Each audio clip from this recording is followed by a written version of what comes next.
자, 첫 번째 경기 이제 우즈베키스탄 대 베트남. 자, 이 경기 역시 카타르에서 이제 치러지게 됩니다. 자, 일단 이제 두 팀 다 8강 진출을 확정이 되었고, 이제 이 경기 결과에 따라서 1위가 가려지게 됩니다. 그래서 우즈베키스탄 같은 경우에는 최소 무승부만 거둬도 이제 1위로 진출이 가능하고, 이제 베트남 같은 경우에는 무조건 이겨야 이제 1위로 올라서게 됩니다. 네, 그렇죠. 자, 그러니까 약간 좀 이렇게 이제 좀 볼 수가 있고, 우선적으로는 이제 두 팀 다 롱볼 위주로 풀어가기보다는 이제 좀 빠른 스피드나 아무로 좀 연계 플레이를 통해 공격을 좀 전개하는 팀으로 이제 어느 정도 결이 좀 비슷할 수 있지만 공격 퀄리티 면에서는 베트남보다 우즈베키스탄이 더 좋으며 양 팀의 그런 좀 공격에서의 그런 좀 차이는 어느 정도 좀 나는 편이라고 좀 볼 수 있습니다. 네. 그래서 지금 뭐 우즈베키스탄이 약간 좀 베트남의 그런 좀 상위원이라고 좀 볼 수도 있을 만큼 약간 두 팀 다 결이 비슷하긴 하지만 그래도 좀 우즈베키스탄이 좀 더 좀 만들어가는 과정이나 그런 공격에서의 그런 모습은 더 좋은 편이다 이렇게도 말씀드려 봐요. 그렇죠. 자, 그러다 보니까 뭐 전반적으로 이제 우즈베키스탄이 어느 정도 뭐 공격에서도 더 좀 두각을 나타내며 유리하게 좀 경기를 풀어가지 않을까 생각을 해봅니다.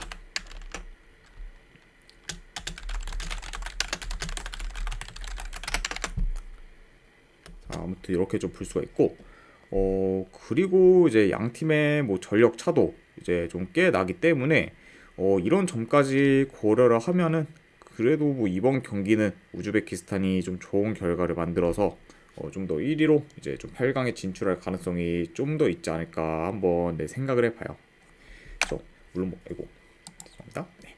물론 뭐 이제 우즈베키스탄이 뭐 일부러 뭐 진다거나 약간 이러지 않는 이상은 그래도 약간 좀 실력적으로 봤을 때 그리고 좀 전력 면에서도 봤을 때도 이제 우즈베키스탄이 더 낫기 때문에 이런 관점에서 본다고 하면은 저는 그래도 이거는 우즈베키스탄 사이드 보도록 할게요. 그래서 네, 승패를 본다고 하면은 저는 우즈베키스탄 사이드 보는 경기. 네, 그리고 요 경기 같은 경우에는 핸디 같은 경우에는 조금 고민을 해봤는데 네, 그래도 이제 좀 한 번에 이길 때는 좀 시원하게 좀 이길 약간 좀 경우도 좀 많기 때문에 요거는 저는 1엔디 기준 내 마인스까지도 도전해보는 경기로 가져보도록 할게요. 우즈베키스탄의 이제 마인스 그리고 어느 반을 본다고 하면 이건 오버사이드로 보도록 하겠습니다. 자, 아무튼 이렇게 이제 우즈베키스탄과 이제 베트남의 경기가 좀 마무리가 되었고 그 다음에 이제 쿠웨이트 대 말레이시아.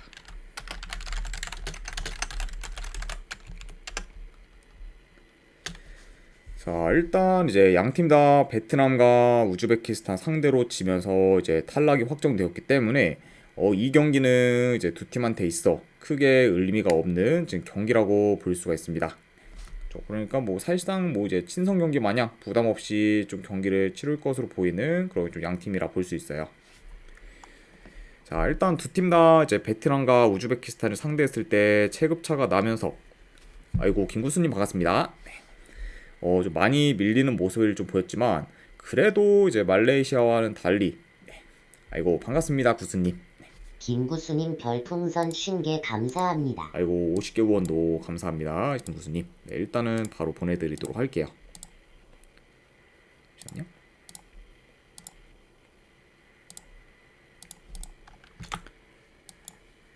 네, 이제 방금 보내드렸으니까 쪽지 한번 확인해 보시기를 권유드립니다. 아이고 다시 한번 50개 후원 감사드립니다 구수님. 자, 아무튼 네, 계속 이제 이어서 가보면은 우선 이제 두 팀 다 베트남과 이제 우즈베키스탄을 상대했을 때는 어느 정도 좀 체급차가 나면서 많이 밀리는 모습을 좀 보였어요. 네. 자, 그래도 이제 말레이시아와 달리 이제 쿠웨이트 같은 경우에는 더더욱 좀 힘을 못 썼고 그리고 심지어 이제 직전 경기 우즈베키스탄 상대로는 5대0 대패를 당하며 점유율에서도 이제 좀 크게 밀렸고 그리고 이렇다 할 득점 기회도 만들지 못했습니다. 그러니까 확실히 좀 이런 점만 봤을 때는 좀 더 쿠웨이트의 좀 경기력이 많이 더 불안정했었다 이렇게 좀 말씀을 드릴 수 있을 것 같아요. 그렇죠. 자, 그러니까 뭐 이런 약간 쿠웨이트의 경기력 및 좀 수비 밸런스가 무너진 모습을 봤을 때는 이번 경기는 그래도 말레이시아가 조금 더 주도권을 가지고 뭐 안정적으로 플레이할 가능성도 있지 않나 한번 생각을 해봐요. 자, 그렇게 볼 수는 있긴 하지만 근데 이제 문제는 말레이시아도 솔직히 그렇게 지금 좋지가 못하다. 왜냐면은 이번 대회에서 아직까지 일단 득점이 없어요. 그리고 생각보다 공격 전개가 좋지 못합니다. 그러니까 뭐 이제 비록 좀 수비가 안 좋은 그런 쿠웨이트가 상대라고 해도 말레이시아가 이제 공격에서 삽질할 가능성을 어느 정도 염두는 해야 되지 않나 생각을 해봅니다.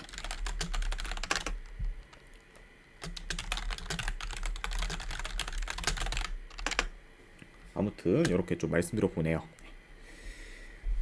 자, 앞으로도 뭐 양팀 다 솔직히 이 경기가 의미 없는 경기이기 때문에 어디로 튀어도 뭐 이제 크게 이상할 게 없는 경기이긴 하지만 그래도 현 상황에서는 말레이시아 승무 사이드를 보는 게 좀 더 낫지 않나 생각을 해봐요.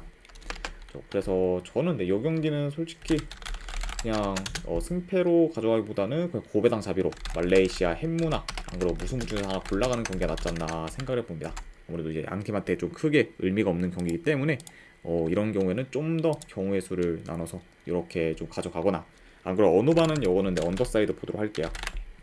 그래서 말레이시아 햄무월부 안 그러고 2.5 기준 언더로 접근해 보도록 하겠습니다. 자, 아무튼 이제 이렇게 이제 아시안컵 U23 두 경기는 마무리가 되었고 그 다음에 이제 아침 경기 아릴라이 대 이제 아라인. 자, 요거는 이제 4강 2차전 경기입니다. 자, 일단 아릴라 같은 경우에는 지금 미트로비치와 그리고 쿨리발리가 결장 의심인 상황이에요. 그리고 이제 그 외에 지금 주전 수비수 한 명도 결장 중입니다. 그러니까 어느 정도 좀 주축 선수들의 좀 결장 이슈가 있는 그런 아릴랄이라고 볼 수가 있고, 그리고 아라인 같은 경우에는 이제 여전히 좀 팀 내 지금 핵심 포워드인 코조 라바가 지금 여전히 결장 중입니다. 아무튼 이렇게 좀 양팀의 좀 결정자 이슈에 대해서 간략하게나마 말씀드려봤네요. 자, 우선 이제 1차전 같은 경우에는 아라인이 홈에서 4대2 승리를 거두며 이제 놀라운 결과를 좀 만들었고, 이제 2점의 리드를 아는 채 원정 경기를 치르는 거기 때문에 훨씬 더 지금 유리한 상황이라고 볼 수 있어요. 그러니까 이제 이번 경기 아릴랄이 최소 2점 차 이상으로 이겨야 이제 결승 진출 가능성이 좀 생기기 때문에 좀 더 급한 팀은 지금 아릴랄이다, 이렇게 이제 말씀드릴 수 있을 것 같습니다. 아니요, 제가 이제 방송에서 다루는 거는 축구만 다루고 이제 야구나 이런 거는 제가 자료만 드리고 있습니다. 자, 아무튼 이제 이렇게 좀 말씀드려보고, 자, 일단은 이제 경기 양상을 봤을 때, 자, 1차전과 마찬가지로 이제 아릴랄이 좀 점유율을 높게 가져갈 것으로 봐요. 아이고, 글로발님 반갑습니다. 자, 그리고 아릴랄 입장에서는 아무래도 이제 지금 2점 차 이상으로 이겨야 되기 때문에 초반부터 좀 라인을 올려 적극적으로 이제 공격에 나설 것으로 봅니다.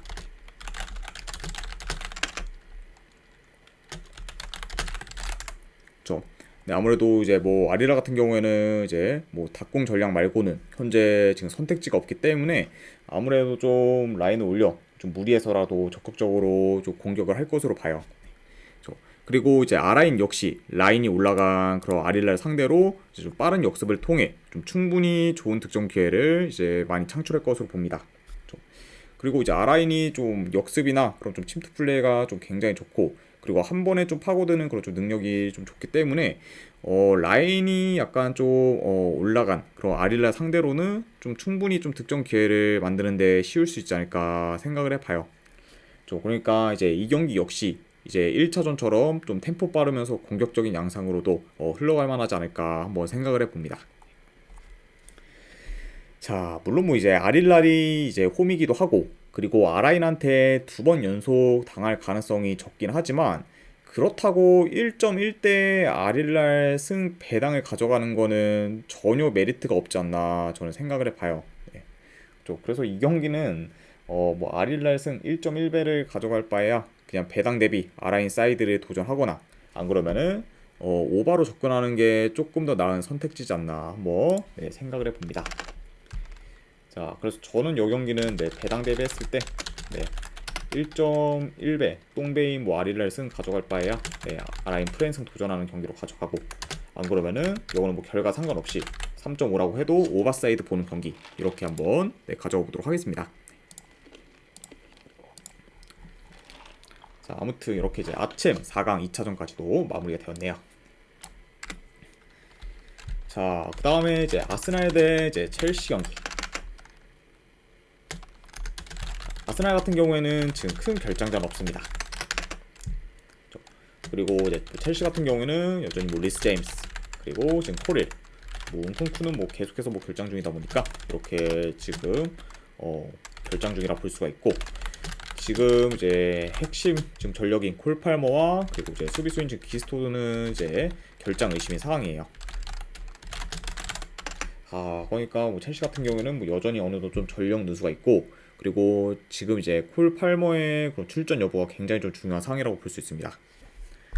아무래도 이제 콜 팔머가 이제 직접 맨시티전에서 허벅지 쪽에 좀 무리가 가는 모습을 이제 보이며 좀 최근 훈련에도 이제 불참했기 때문에 현재 지금 결장 가능성이 계속해서 좀 제기되고 있어요. 그러니까 뭐 이번 경기 뭐 첼시 입장에서는 콜 팔머의 그런 출전 여부가 훨씬 중요하지 않나 한번 생각을 해봅니다. 자, 아무튼 이렇게 좀 양 팀의 결장자 이슈에 대해서 말씀드려 봤네요. 자, 일단 이제 아스날 같은 경우에는 최근 이제 바이에른 뮌헨 상대로 패배를 하면서 이제 챔스 8강에서 떨어졌습니다. 물론 이제 챔스가 좀 떨어진 게 아쉬운 그런 아스날이긴 하지만 그래도 이제 리그에만은 올인할 수 있는 환경이 마련됐기 때문에 더더욱 좀 리그에 좀 집중할 수 있는 그런 상황이지 않나 생각을 해봐요. 자, 아무튼 그런 좀 아스날이긴 하지만 그래도 이제 직전 경기 울버햄튼 상대로 승리를 거두면서 이제 계속해서 이제 우승 경쟁을 이제 이어가고 있습니다. 이제 뭐 아스날 입장에서는 뭐 남은 한 경기 한 경기가 지금 굉장히 좀 중요한 상황이라 볼 수가 있고, 그리고 이제 첼시 같은 경우에는 직전 경기 이제 FA컵 4강전에서 맨시티 상대로 이제 아쉽게 지며 긴 무패 행진이 끊기게 되었습니다. 그래서 최근 좀 8경기 연속 무패 행진을 이어갔던 첼시인데 직전 경기에 좀 패배로 인해서 이런 좀 무패 행진이 좀 끊겼다, 이렇게도 한번 말씀드려 봅니다. 자, 일단은 이 경기는 뭐 간략하게나마 좀 경기 양상 봤을 때 그래도 뭐 양팀 다 좀 볼 점유를 기반으로 어느 정도 좀 플레이하기 때문에 점유율 면에서는 좀 어느 정도 비슷할 수 있다고 봐요. 그리고 특히 좀 측면 싸움이 치열할 것으로 봅니다. 자, 아무래도 양팀 다 어느 정도 좀 더 이제 공격 루트가 좀 측면 쪽으로 이제 좀 많이 좀 치중되는 그런 좀 경향이 있기 때문에 이런 점 쪽으로 했을 때는 어느 정도 좀 측면 위주로 좀 파고들 가능성도 있다, 이렇게 좀 말씀드려 보고, 자, 그래도 이제 지금 첼시가 홈에 비해 원정에서 폼이 떨어지는 점을 고려하면은 아스날이 그래도 홈에서 주도권을 가지고 경기를 유리하게 풀어가지 않을까 생각을 해봐요. 자, 그리고 뭐 상대 전적을 봤을 때도 이제 최근 3경기 기준 2승 1무로 아스날이 이제 첼시 상대로 좀 많이 앞서고, 그리고 이제 콜 팔머의 그런 결장 가능성까지 이제 생각을 하면은 요 경기는 뭐 아스날 사이드를 보는 게 좀 더 낫지 않나 생각을 해봅니다. 그래서 저는 요 경기는 승패를 본다고 하면은 아스날 사이드 보도록 할게요. 아스날 승 보는 경기. 그리고 요 경기는 이제 고배당으로는 햄무 도전 경기, 요 정도로 한번 보도록 하겠습니다. 그래서 아스날 승에 고배당 햄무로 접근하도록 할게요.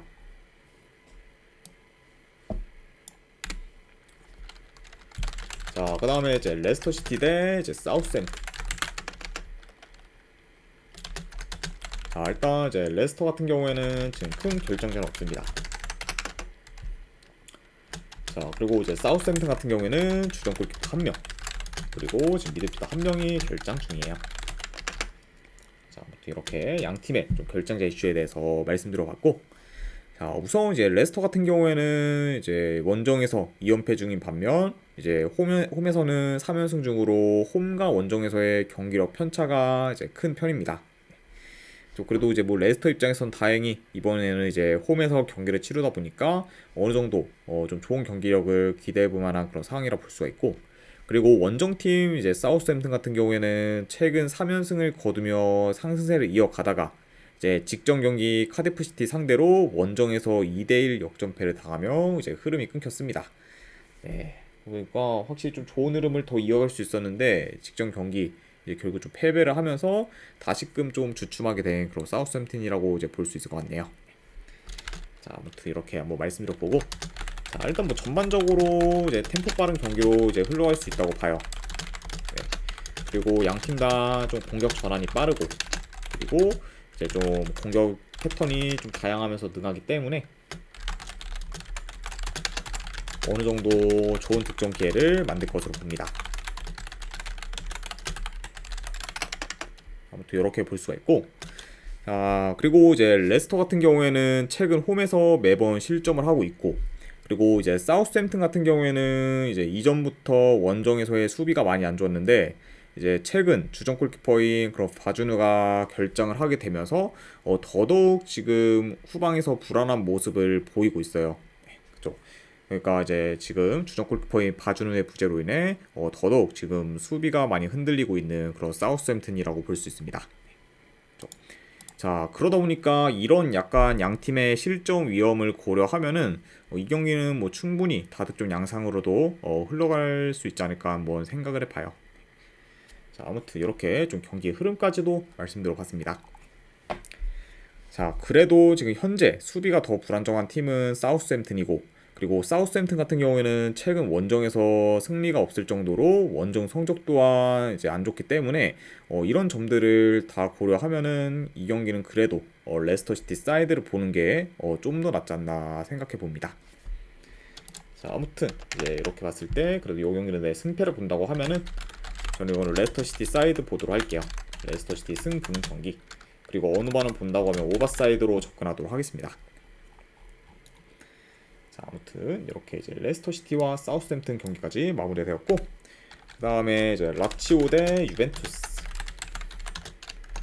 자, FA컵 이제 4강 2차전 경기입니다. 자, 일단 뭐 라치오 같은 경우에는 지금 자카니가 결장 중이고, 그리고 이제 그 외에 이제 주전 골키퍼 한 명도 추가로 지금 결장 중입니다. 자, 그리고 이제 임모빌레 같은 경우에는 복귀 가능성이 있는 상황이기 때문에 그 점은 어느 정도 좀 염두하시면 될 것 같고, 그리고 이제 원정팀 유벤투스 같은 경우에는 뭐 주전 미드필더 한 명 정도가 이제 결장 중인 상황이다, 이렇게 말씀드려봐요. 자, 일단은 이제 4강 1차전에서는 유벤투스가 라치오 상대로 이제 홈에서 2대0 승리를 거뒀고, 그리고 2점의 리드를 아는 채 이제 2차전을 치르게 됩니다. 그래서 이번 경기 라치오가 2점 차 이상으로 이기지 못할 경우 이제 유벤투스가 결승에 진출하게 된다, 이렇게 좀 말씀드릴 수 있을 것 같아요.